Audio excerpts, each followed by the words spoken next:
lolang pumanaw na huli cam di umano at nagpakita sa isang lumang salamin? Kung may gamit man daw na pinaka-iniingat-ingatan ng mag-asawang Divina at Cornelio sa kanilang bahay rito sa Morong, Rizal, walang iba kundi ang aparador na ito na mag-aapat na dekada na ang tanda. Bili namin ito noong 1989. Unang pundar namin iyan eh. Marami ng sira. Natatanggal ang pinto niyan. Pag mula nung nabili namin yan, parang banswerte namin. Tapos nagkasunod-sunod na pundar namin. Pero ang hindi lubos akalain ng mag-asawa, ang itinuturing nilang buenas, ang siya palang magdadala ng kakaibang kilabot sa kanilang tahanan. Kikilabutan ka talaga pag nag-iisa ka rin. Alam mo, parang may nakatitig sa'yo. Itong aparador na ito, lagusan yan. Ang tinutukoy nilang mga kasama, di umano, mga hindi matahimik na kaluluwa ng mga yumao nilang kaanak na kinalaunan, hindi na lang daw nila nararamdaman, kundi makailang beses pa raw nila na videohan. Talagang sinanay talaga. Mukhang kamukha niya. Kapatid na kapatid ko po talaga. Sa mukha pa lang po.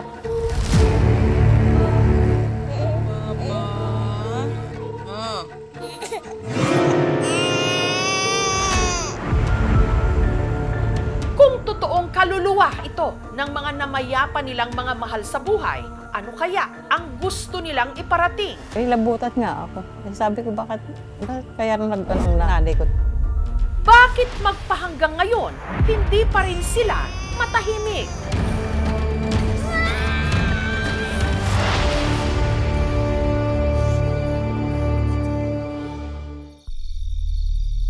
Ang lumang aparador narito sa sala ni na Divina at Cornelio.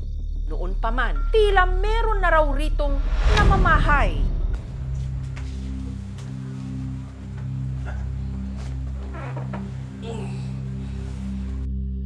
Pag ako'y natutulog mag-isa sa salas, nagugulat na lang ako, parang may kumukundit sa akin gano'n.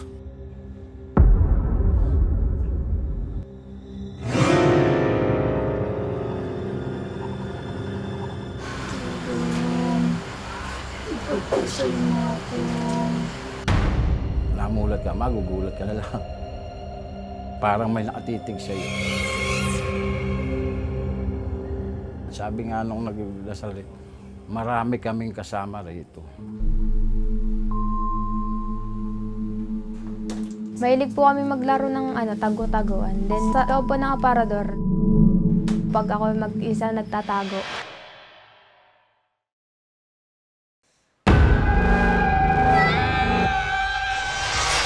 Dito po yung pesto ko nun. Parang may nakatabi po sa akin, kahit wala naman po akong kasama. Hanggang ang mga tila nagpapapansin sa kanila, nagsimula na rin di umanong magpakita. Pag open ko po ng ilaw, may nanakbo po na bata. Papunta po sa lugar kung nasan po yung aparador.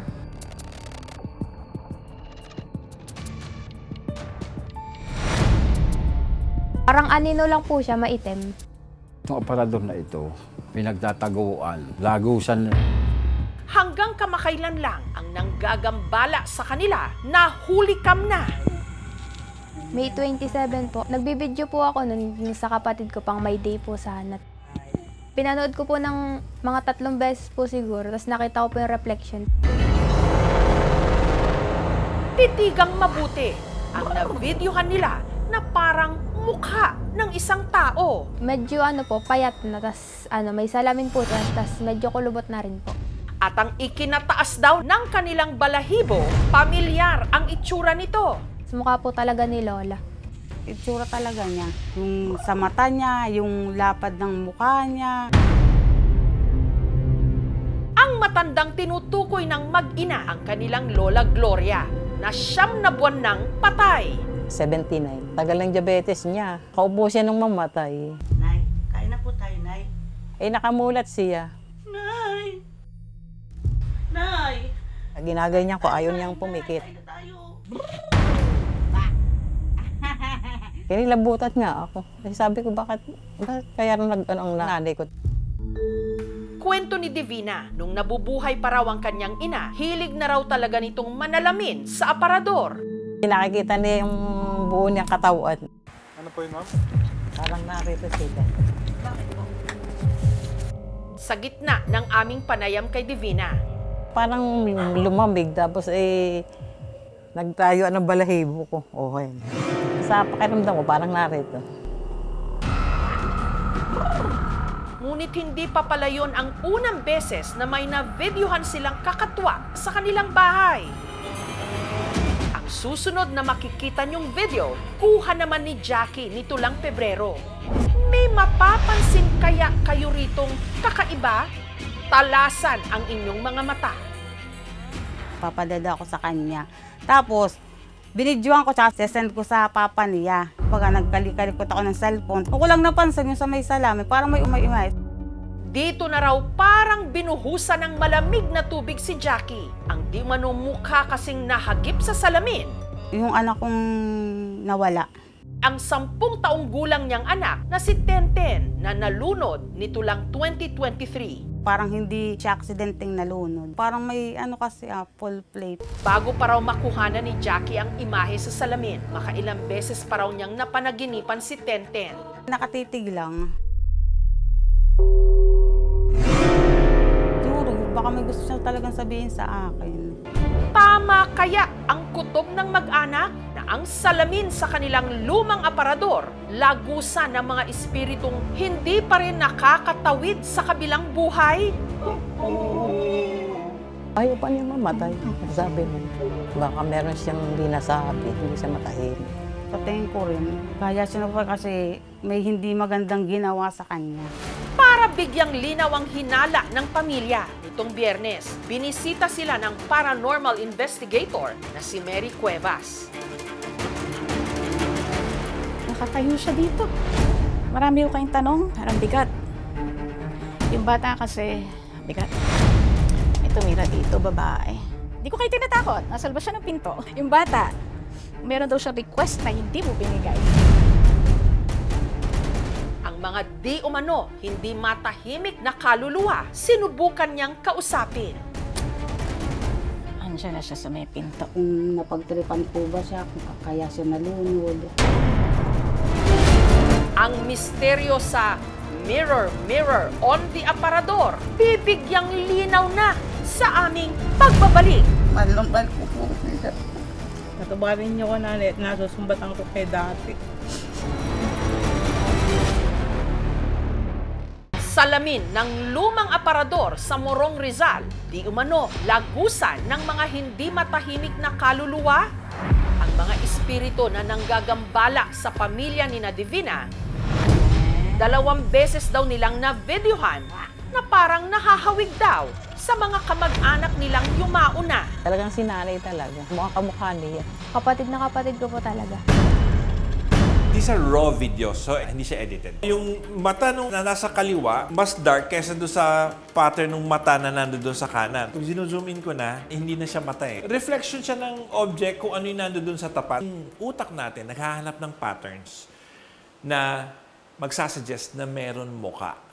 Pero ang pamilya ni Divina, buo ang loob na kaluluwa ito ng mga yumao nilang kaanak. Baka meron siyang hindi nasabi, hindi siya matahimik. Gusto naming malaman kung may gusto ba silang sabihin rin sa amin. Para imbestigahan ang mga kakatuwang pangyayari sa tahanan ng pamilya ni Divina, nitong Biyernes, sinadya sila ng paranormal investigator na si Mary Cuevas. Lakad tayo. Sige, diretso lang.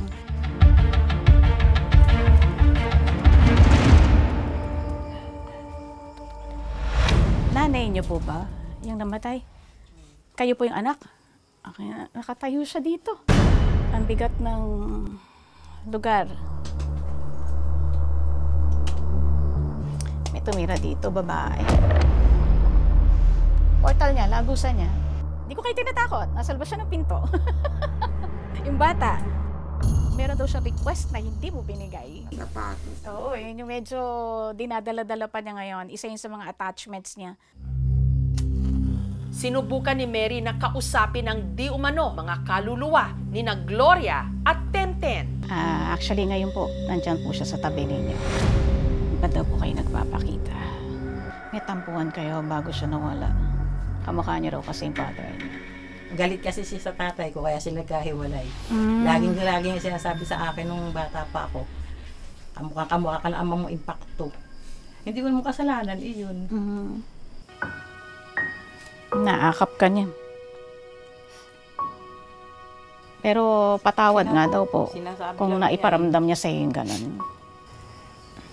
Patabarin niyo ko, nanay, at nasusumbatan ko kay dati. Pinapapatawad ko na rin kayo, nanay, kasi siguro yung dala rin ng galit niya sa tatay ko.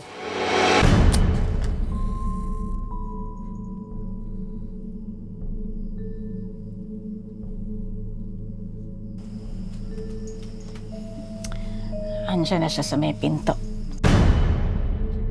Biniling po niyang sapatos nung bago magpasko. Pinabibili niya po sa akin. Tatanong ko po kung nagalit siya sa akin. Kasi iba po yung binili ko. Hindi daw. Napagtripan po ba siya kung kaya siya nalunod?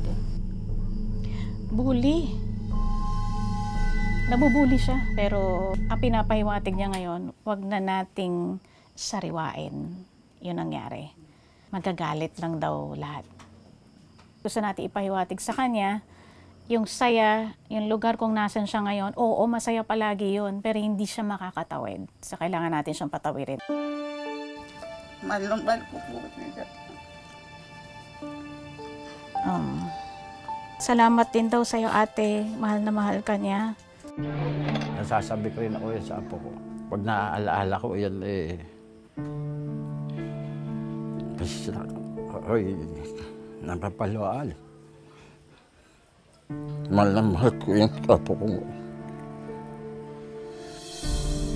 Sabi ko, magpakita kami kaya sa panaginip. Gusto kitang mayakap, gusto kitang makausap. Hayak tuloy ako. Mag-o-offer na po tayo ng prayer para sa kanya, para po makatawid po siya.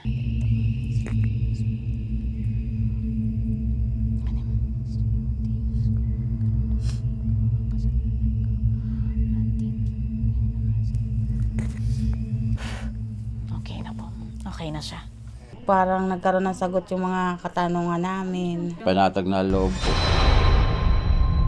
Nilagyan na ng harang, so wala na talagang makakatawid doon. Pero matapos ang lahat ng pangyayaring ito, ang tanong, ano ang balak ngayon ng pamilya sa luma nilang aparador? Nagkasundo na po sila na hindi na po i-dispose, nadasalan naman po. Highly probable na itong family ay nakaka-experience ng pareidolia. Ito yung paraan ng family para to give that memory sa loved one nila na who passed away. Ito yung process ng grieving nila. Ang mga kaluluwa, wala na itong katawan. Kaya yung sinasabi na nakita, may forma, may mukha, taliwas ito sa ating paniniwala. Sapagkat namimiss natin sila, gawa-gawa yun ang isip natin. Nay, wag muna kaming alalahanin at kami nasa maayos na. Tenten, kung saan ka man naroroon, sana payapa, tanggap na namin. Sa bawat pagharap natin sa salamin, kung minsan hindi lang refleksyon ang bumabalik, pati ang mga masasakit na alaalang pilit nating kinakalimutan, ang mga multo ng ating nakaraan. Thank you for watching, mga kapuso. Kung nagustuhan niyo po ang videong ito, subscribe na sa GMA Public Affairs YouTube channel. And don't forget to hit the bell button for our latest updates.